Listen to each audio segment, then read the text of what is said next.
Well, hey, look at you. You've come across your friendly neighborhood cabbage. And you know what? I'm about to say it. I'm just going to say it. I don't care that you broke your elbow. No, but seriously, though, I am going to say it. Solomon Reed is the worst person in all of Cyberpunk 2077's Phantom Liberty DLC. He's the most dangerous type of personality. I think he's dishonorable. You will never bring your family honor! Oh, geez, I'm gonna get canceled. Bobby Lee, come save me, man.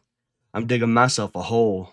But no, seriously though, he is dishonorable because the guy is in an excessive amount of denial. At least Myers owns that she's like a bad person. Solomon is sitting there convincing himself that he's not. Look at his true intentions, and I'll show you otherwise. We're just gonna sit down, do a good old-fashioned breakdown of Solomon Reed's brain, the way his mind works, and what makes him the worst person in all of Phantom Liberty. Let's jump in. All right, boys and girls, let's start with the moment Reed introduces himself to V. Ever since he had us contact him in an unnecessarily encrypted and like secretive, suspicious type manner, I say unnecessarily because he's literally on the president's side, the president of the NUSA. The guy has nothing to hide. Like, he could have just easily contacted us outside of Dogtown, given us a good old-fashioned phone call on the telly, and gone over what he wants from us. He literally has no need for secrecy, outside of keeping Myers away from Hansen, which, even if we cut Reed the benefit of the doubt, and say, okay, maybe Hansen's monitoring all phone lines anywhere and everywhere at all times and going through all information communicated via those phone lines. The guy could have just been normal once we got to the basketball court. But no, I mean, he knows exactly who he's getting in touch with. He's getting in touch with V, who currently knows the whereabouts of President Myers. And honestly, Reed probably knew her location as well because she saved his phone number. She reached out. They chatted. It's not like I'm his only source of communication to him and Myers. Like, he's got other channels, but he wanted to, straight from the get-go, bring us in on this little escapade of his and tie us into everything. He's secretive because he wants to give the impression that he's truly neutral in the situation, right? And not just hunting this girl that he turned into a weapon when she was 19. Also, you know, being stealthy looks cool, and he wants to look cool too, so I don't blame him for that one though, you know. Shoot, I like looking cool. If you saw me in real life, I'm just like Mr. Hands, except better. Yeah, way better. Like, you can't even. So we get to the basketball court after calling Reed on this encrypted line, which is a whole, in my opinion, way unnecessary step to take. So we get to the basketball court, right? To meet the suspicious Solomon Reed. And I think Johnny hits the nail right on the head. He basically just calls government agents like trained sociopaths. He says they pretend to be your friend while they're not. Then he warns us not to get played. He just implies that we're just a pawn in their scheme, which ironically is very similar to Songbird's situation, just being used. So this dude has the audacity at the basketball court to sit behind us with a Malorian Arms pistol just shoved in our rib cage. You know, no big deal. Like, how is nobody noticing this? This is crazy. Maybe that's just a regular thing that happens at Dogtown, but like, what he's doing by putting on this whole facade is spinning the situation on its head, a full 180 degrees from what it actually is. He's making it seem like we have something to prove to him and that he's suspicious of us. But honestly, in reality, he needs us to get him to Myers. He acts like we passed his test at the end. Like, you know, he's like interrogating us. And at the end, he's like, yeah, okay, that checks out. Black Thornton, be there. Then he makes it seem like since we passed his little test, we've earned ourselves a car ride with him as the prize. Which, to be honest, he's just attempting to convince us to get in the damn car. Like, if we earned this car ride, V is less likely to ask questions and doubt Reed's intentions. So it's just crazy. Like, he does this all throughout the storyline. He bends reality and bends the situation like a narcissistic psychopath would. And generally, he just takes whatever situation is at hand and makes it bend to his will. It's almost like a form of gaslighting, to be honest with you. Like, he needs us to save the president, yet he's got a gun in our ribs, acting like he knows who the fuck we are. We get into his damn car and he mentions this whole background check on us. There's no way he doesn't know what we look like. You got to be kidding me. So as soon as we get into this car, right, he goes, "You're not one of us. You got into a stranger's car. You're lucky I am who I claim to be." Like, subconsciously implying that he is in fact being transparent with his intentions and that we can trust him.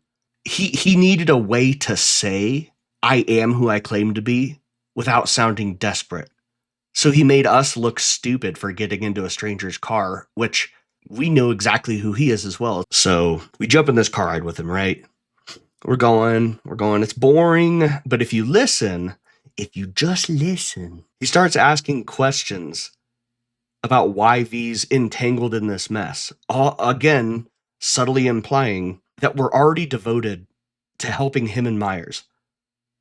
Like, what got you entangled in this mess? I didn't say I was entangled in anything, man. But the more we own the fact that we are in fact entangled in the mess, we're going to speak it into existence. Before we know it, we'll be storming Hansen's Black Sapphire, dressed as a pair of redheaded twins from Europe, and fighting our way out.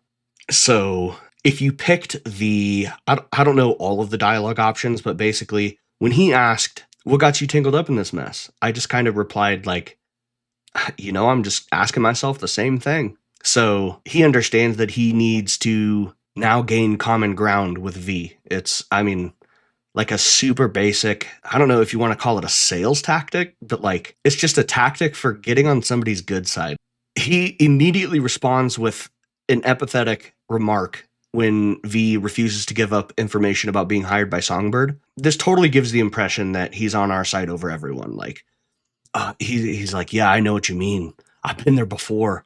And then a few sentences later, he proceeds to point the finger at us. He asks where Myers is. He says, "You left her alone in Dogtown?"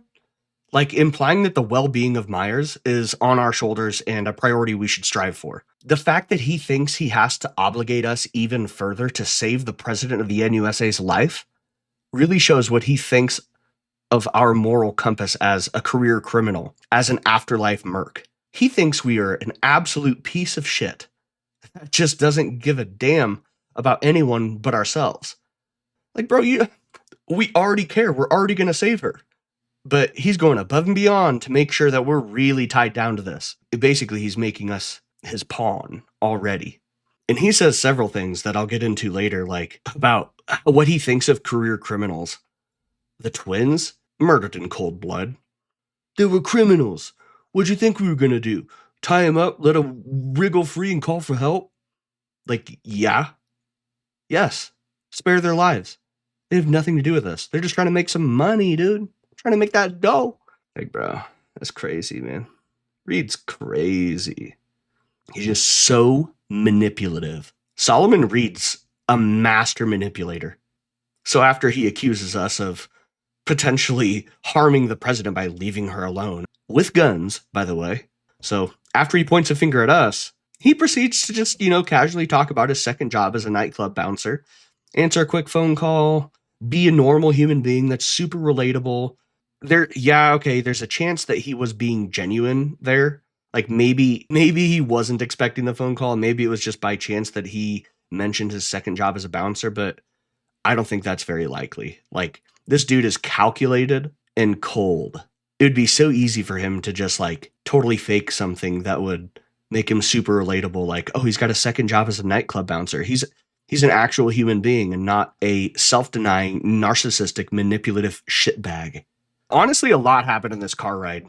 It's just a roller coaster of finger pointing and putting on a facade. It's like a game of chess, but we're like 5 steps ahead of this guy. After seemingly reluctantly disclosing info about his botched assassination attempt and stating his absolute distaste for corpse, he knows we were former Arasaka. Like, he knows that chances are we probably hate corpos. So what's he gonna do? He also hates corpos. That's a fucking easy hole-in-one for him. Goddamn. And now I hate corpos too. Isn't that funny, V? We both hate corpos. Fuck corpos. Am I right, fellow corpo hater? Honestly, and like the whole botched assassination attempt, if Myers ordered a hit on him and it wasn't completed properly, if she really wanted him dead, she would have finished the job. She wanted to send a message to that guy that he is now her bitch with his phone number saved in a freaking speed dial for a rainy day. He could stand up for what's right, possibly sacrifice his own life, which would be much more commendable than what he does, honestly. So they arrive like at the safe house, right? And all three, V, Reed, and Myers are meeting, and Reed is communicating his apparent reluctance to devote himself to the NUSA again, which is a total facade. Like, he knows, like I mentioned before, he knows he's Myers' bitch.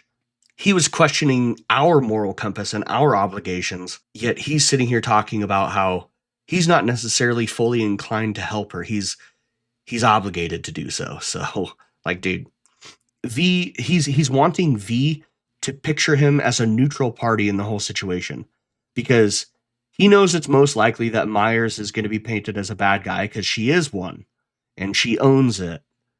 But if Reed can somehow slither his way in to our emotional side and connect with V, he can have a lot more leverage on us further down the road when he eventually springs the news that, yeah, we're going to trap Songbird in a maximum security prison cell and poke and prod and test her for the rest of her life because treason. Like, the girl's just trying to save her own damn life, dude. Come on. So yeah, he just tries to portray a neutral stance on the situation, which wasn't coming across very smoothly for me. In reality, Reed is already committed to helping Myers. Like, he's standing right in front of her right now in the safe house, offering to smuggle her out of Dogtown. He's already devoted. He just wants to come across as reluctantly devoted. It's another way of like finding common ground with V. At the very end, Reed is like, okay, I'll do it, but I'm doing it for Somi. Knowing full well at that moment in time, he's already hunting her down. I think it's extremely funny that Reed talks to us about this like Alex person who's going to help on the situation. He literally waits until we meet Alex to tell us the dirty details of his history with her. Like, he springs it on us at the last moment. Like, yeah, I kind of screwed this person over for 7 straight freaking years. So it might be a little interesting. He overuses that tactic of cornering someone into doing his bidding by telling them what they want to hear and then revealing the gritty truth once they can't back out. Like, we were literally in front of Alex right at that moment in time. And then he like jumps on the telly and he's like, yeah, by the way, this chick's gonna be pissed. He just does stuff like that all throughout the plot line. He just corners people, gets them where he needs them, and then tells them the real truth at the very end once they can't back out. The most interesting part about that tactic of his is he does this in a way that makes him seem not at fault. He literally says, well, I'm mentioning it now, when V calls him out for like, you couldn't have told me Alex is going to be pissed earlier before I got here? He did what he had to do to get the job done. Loyal to the end. Solomon Reed. Yuck. Slimy fuck. The devs did a phenomenal job writing his script, and whoever the voice actor is did a phenomenal job at portraying the exact emotions he was supposed to portray, I think. So we talk to Alex, right? And we go out on the mezzanine, whatever you want to call it. And she's like, chain smoking cigs, like all stressed out, obviously, for rightfully so. He makes a very insightful remark, I think. She mentions, Reed's an old dog, but senses sharp as ever. And she kind of said it nonchalantly, but it's just another reason to believe, he knew he was hunting songbird all along. He's an old dog, but, the guy's got a freaking manipulative ass brain on his head. He's not slipping. It's just funny how, like, just about everyone who sees Reed and knows of him has a severely negative reaction. Like, Alex saw him for the first time. Her immediate reaction was, I'm pulling a gun on this dude. And also, like, Slider, who has no affiliation with Reed whatsoever, immediately regards him negatively. Slider actually also stated the fact that those who speak to Reed often end up dead or vanished, or, whatever he said. And then, while talking to Slider, Reed lets just a bit of his true colors show, I think. He's like confrontationally disgusted with Slider's criminal history. He calls him like, this isn't a temple, you're no priest. You're a murderer, a 2-bit gangster, and like a coward. It's so obvious that Ree is absolutely disgusted with Slider's criminal history. Which, who else has a criminal history? V. Surprise. With priorities as set in stone as Reed's, there's no way that he would like turn a blind eye towards V's criminal history. He sees an opportunity to be nice to V, to get her to do his bidding. And when he's done with her, he's going to throw her in the fucking ditch. Till we do a murder. In game. Oh my god. Get canceled. He just like so disgusted with Slider and the fact that he's a criminal. And I'm like sitting here like, yeah, you criminal. Suck to be one of those. Further down the road, one of Alex's texts explicitly states not to look for a friend in Reed, or honestly anyone at the agency for that matter. Like, she knows he's not being straight with us from the get-go.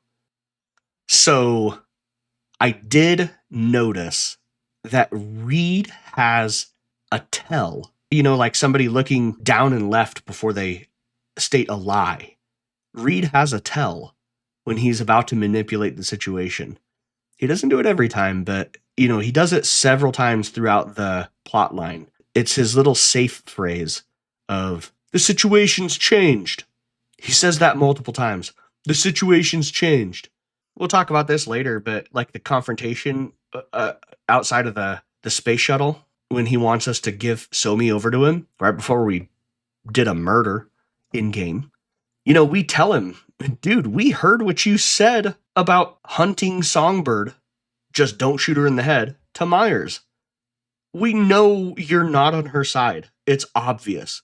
He panics and then goes to his safe word, which is, the situation's changed. And proceeds to spew more bullshit lies. Like, dude, come on, man. You think we're a chump? I think not, Reed. I think we're gonna manipulate you now. I think your time has come to start this revolver. Oh boy. What am I saying? I don't even know who I am anymore. I look in the mirror and I don't recognize myself. Who am I? What have I done? Father, look what I've done. I want to change, but the temptations, they overcome this little bunny. I'm sorry. I'm so sorry for what I've done. I'm a fucking loose cannon, dude. I'm such a liability. Can't take me anywhere, honestly. All right, so Reed is absolutely phenomenal at victimizing himself in literally almost any scenario. He witnessed V almost die from one of the relic malfunctions, and then proceeds to pick her up, sit her at a table, and then spew part of his life story about how sometimes it feels like they actually succeeded in killing me. Like, V's literally dying right in front of him, and instead of expressing like any sort of valuable emotion or talking about a cure, he just chooses to build rapport for himself by attempting to find common ground with V that doesn't even exist. I feel like a lot of people could mistake his life story, like choosing to do that here as a sense of compassion or empathy, but it's just not genuine. Walter? Walter. Dude, okay. You got one more chance and then you're going out. One more chance. Walter! Walter! Dude, get down from there. You can go so many places and you choose to go to the one place that you're not supposed to be. What? Like, dude, get down. Okay. You're going in timeout. Go on. Go on. You're going in timeout. You gotta stay out there now. Sorry. Had to put him in timeout. Little Walter. Silly little guy. Where was I?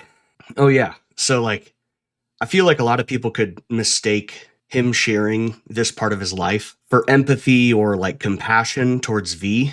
But after completing Phantom Liberty and watching the pattern of his personality slowly become more transparent over time, the likelihood of him actually being genuine right here sitting at this table is not high. I hate to break the news to you. If y'all had faith in Solomon Reed, it's just not very likely at all. Yeah, he's manipulating right here. He's just trying to manipulate V. And then he talks about, holding himself accountable for Songbird's well-being. Like he says, no matter what sinking ship she's on, I'll get her off, even if I have to go down with it. Yet, like, in just a short amount of time, watch all of that accountability that he had totally disappear after he decides she's committed treason and needs to be held accountable for her actions. He sits and talks about how Songbird was the one who tried to kill him, followed by, saying that he doesn't blame her and that he's got nothing against her. If that really were the case, he wouldn't have even mentioned she was responsible for almost killing him.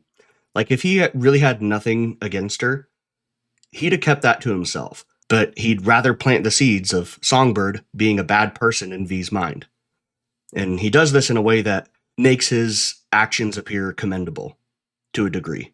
To those who aren't as insightful as your local upset cabbage, he would appear to be commendable, but he is not.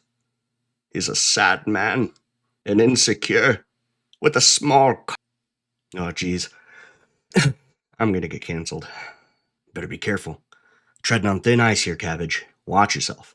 Then he, talks shit on Myers for signing off on the Blackwall job she had Songbird do. Just wait till he does another total 180 and proceeds to verbally suck Myers off. It's absolutely insane. The majority of the way through the entire Phantom Liberty storyline, he says a lot of things like, it's good to have you on our side. I mean that, V. He doesn't mean that. He likes having V on his side because it isn't a means to an end for him, but not because he cares. He says it so genuinely because he's such a freaking wordsmith. It would be so easy to mistake that for compassion on his end, but it's not. He's just slowly making the idea of siding with him seem like an admirable, more comfortable decision for V to make. So when meeting with Songbird at the Black Sapphire, Reed talks to her up on the mezzanine, saying things like, it's all right, it's not your fault. The blame is all on us. Myers pushed and pushed you, and I wasn't there to stop it. This would be nice to say if he actually meant it, but again, he proves later that he doesn't at all, doesn't mean a single word of any of that. Suddenly, the actions that were his fault become actions Songbird needs to be held accountable for. Just another total 180 from his stance before. On the mezzanine, after Songbird tells Reed she can't leave Hanson right away because of her own survival, he reacts with frustration and anger instead of concern for her well-being, like he claimed earlier. He says, I need a drink, and then walks off all pissed.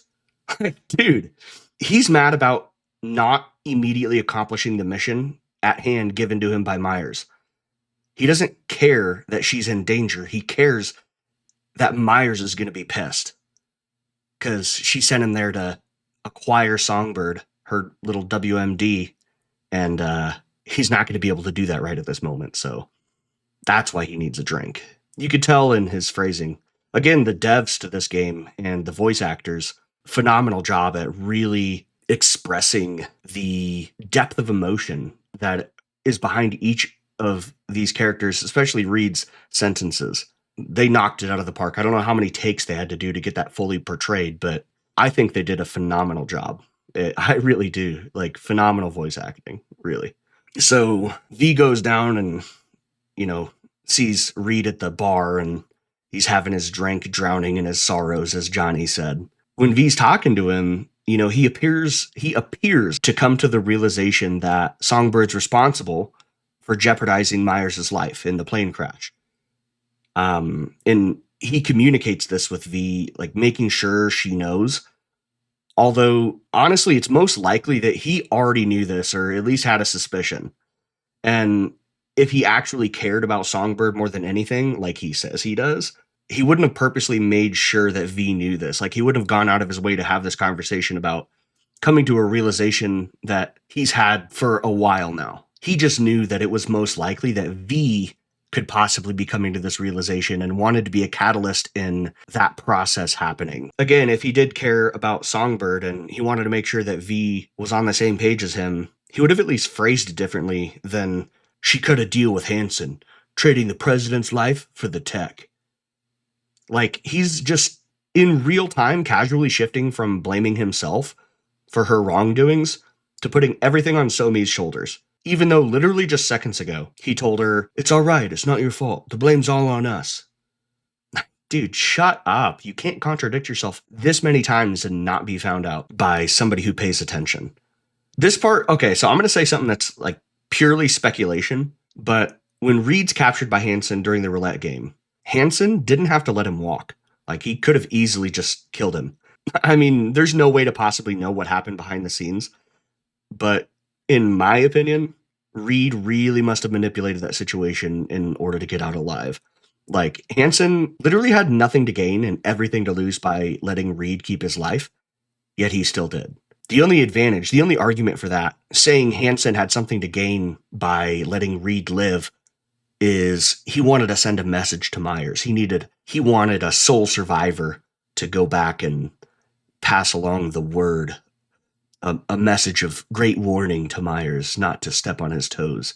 If that were the case, right? If he did want to send a sole survivor to Myers, that's what he would have done. V is that sole survivor, not Reed. He was going to let V walk.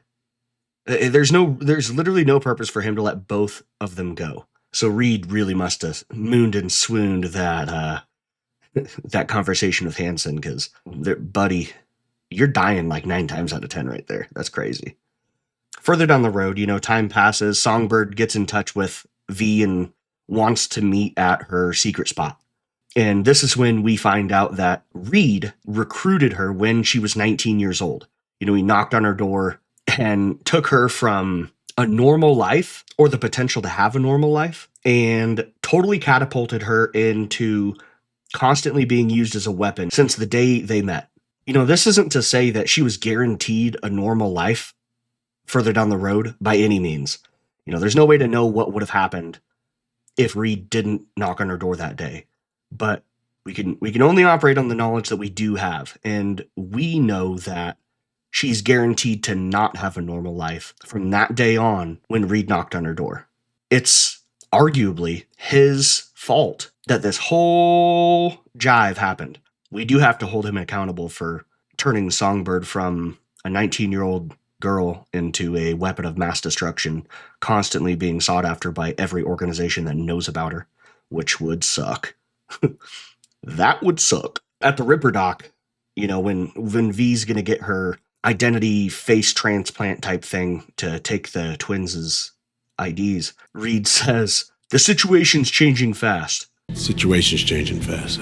And like I said before, that's our cue that he's about to do some good old-fashioned manipulating. Then he proceeds to now fully accuse Songbird of treason. He was kind of dancing around the fact before. First, he started saying that she had not only not done anything wrong, but didn't even have the potential to do anything wrong. It was definitely his fault. And then he danced around the fact that, I've come to the realization that she jeopardized the president's life, traded it for the tech. And then now he's fully accusing her of treason. Before, V suggested that Songbird was at fault, and Reed totally denied it. He was like, that lands on my shoulders. Dude, now look. A little bit of a contradiction there, my guy. Not very consistent there, buddy. And he accuses her of treason in like a super clever way that makes him look like he's not the bad guy. He says, I needed to put myself in her shoes to understand what she's been going through, to resort to treason. Like, how can you be empathetic and accusational at the same time? I've never seen anybody do that before, but he's doing it. Here he is. Like, what?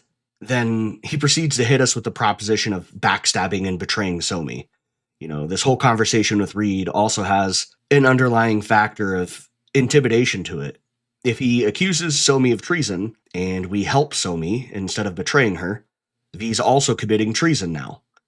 Like an accessory to the crime, per se. Reed then says, as for me, well, my time's well past, but Somi's still worth saving. It's such a multifaceted statement right there, like implying multiple things. For one, it implies that if we side with Reed, we'll be saving Songbird. It also implies that capturing Songbird is a selfless and respectable act of kindness, and that he's being the bigger person in the scenario. Just nuts that he can like bend reality to that degree, and he's so good at doing it too, because that could have easily flown under the radar. But it just, he's just planting those seeds, right? Just laying the foundation, the groundwork for feeling more at home with totally sacrificing Songbird and her well-being to be poked and prodded for the rest of her life by Madame Prez. So what I'm not sure of is the amount of narcissistic qualities Reed actually has. He's definitely manipulative, but I don't know. He could very well be narcissistically saying things, in the way that he does subconsciously, because it makes him actually believe he's a good person and doing the right thing. But there's also like a super fat chance that he's come to terms with the fact that he is working strictly as Myers' pawn and is actively manipulating us into believing he's a good guy, knowing full well that that is, in fact, not the case. I don't know what it is, but I do know it's bad. So, after totally doing a big old murder and killing the twins in cold blood, Reed uses the tactic of, like, oversimplifying the situation into a black and white scenario to justify his, honestly, unnecessarily ruthless actions. He says, it's a simple choice. Them or us. I chose us. Like, what an oversimplification of a complex thing. When V says they were innocent, Reed continues, that's not quite how I describe two pro-criminals.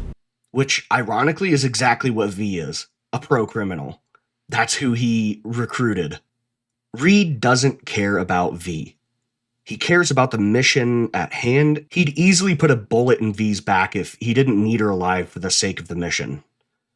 Honestly.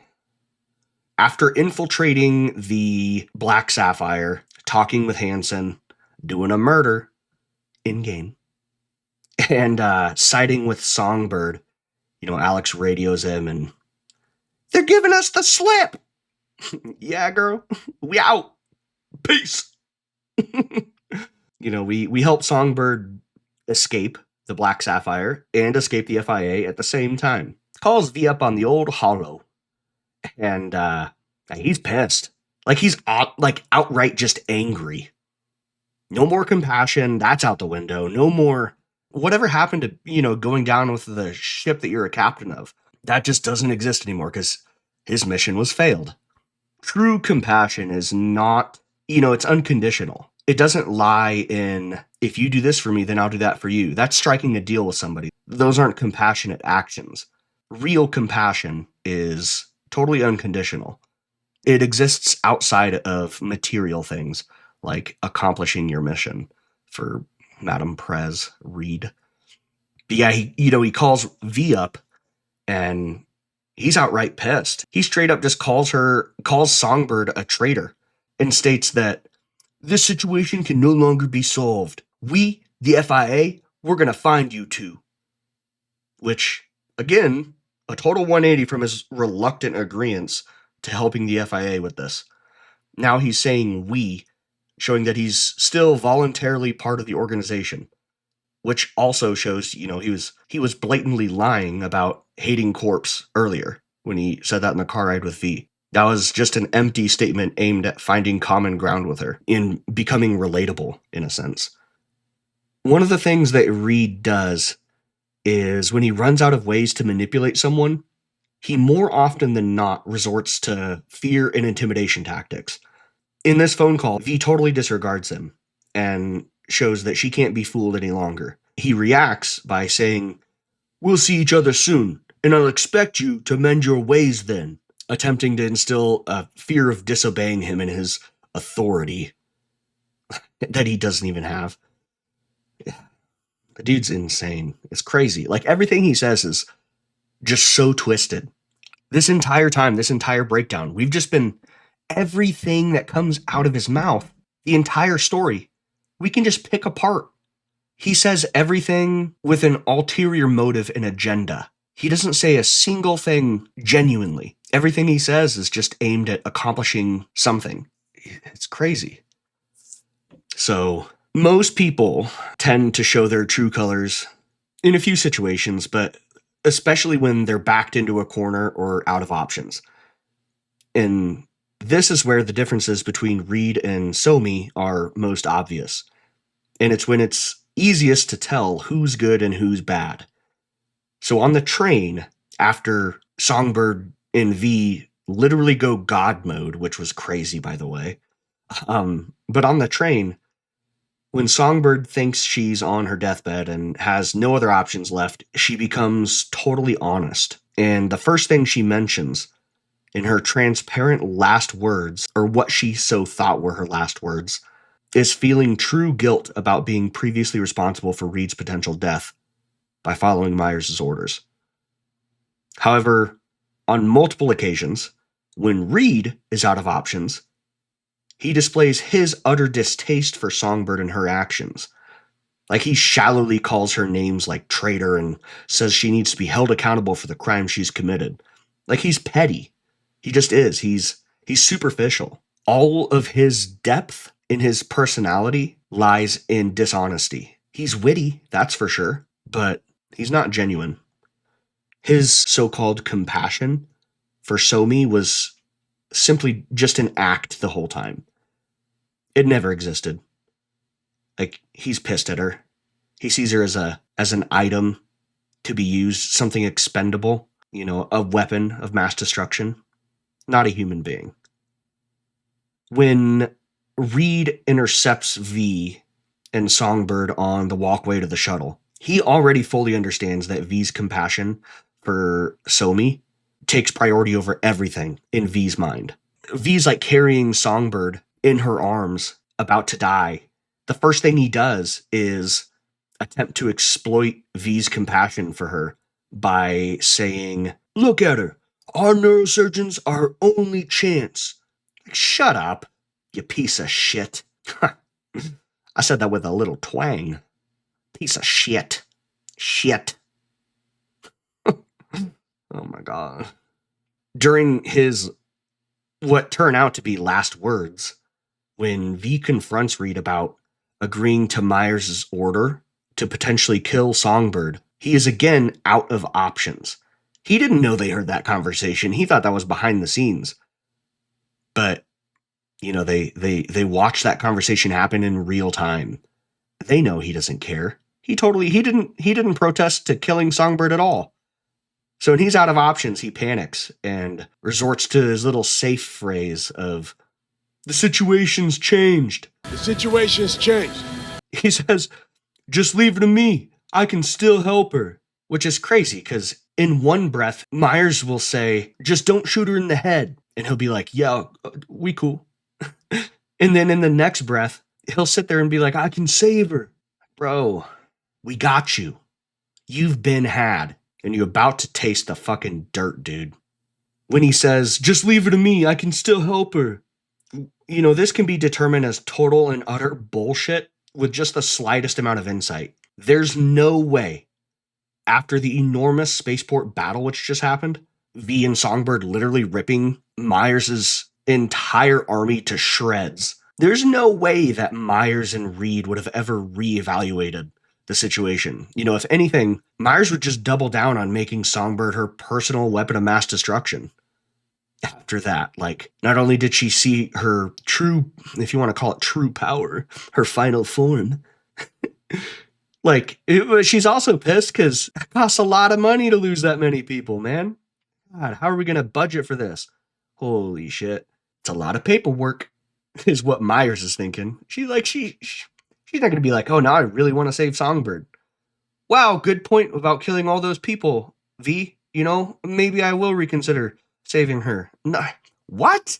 That's ludicrous. One of the silliest things I've ever heard were Reed's last words, which kind of summarizes the whole relationship with him. Like, he lied and manipulated until the very end.